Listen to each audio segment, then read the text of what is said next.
The woman behind computer bugs. If you do something once, people will call it an accident. If you do it twice, they call it a coincidence. But do it a third time and you've just proven a natural law. Grace Hopper. You may not have heard of Grace Murray Hopper, but her work affects your life every day. Grace Hopper was a pioneer in the world of computers. As a child, Grace loved math and figuring things out.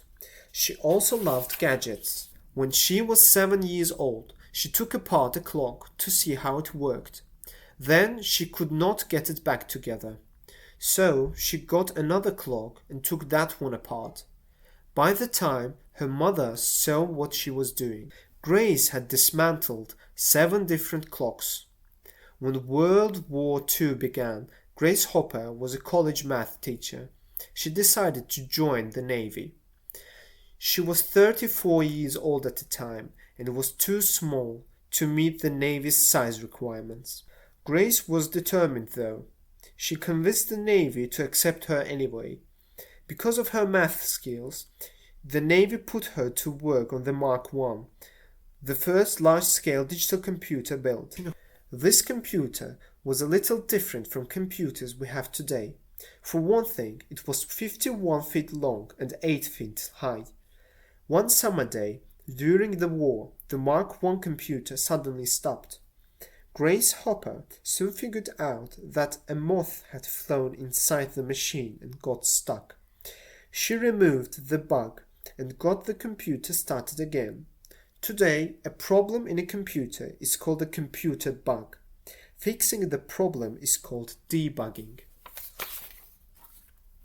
During her years with the Navy, Grace Hopper became known as an amazing Grace for her skill with computers.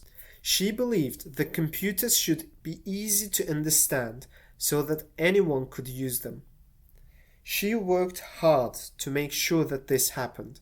By 1955, she had invented a system for programming computers. Her work led to the language called COBOL, which is widely used in business.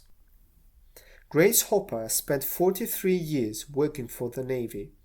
In 1985, she was appointed Rear Admiral by President Reagan.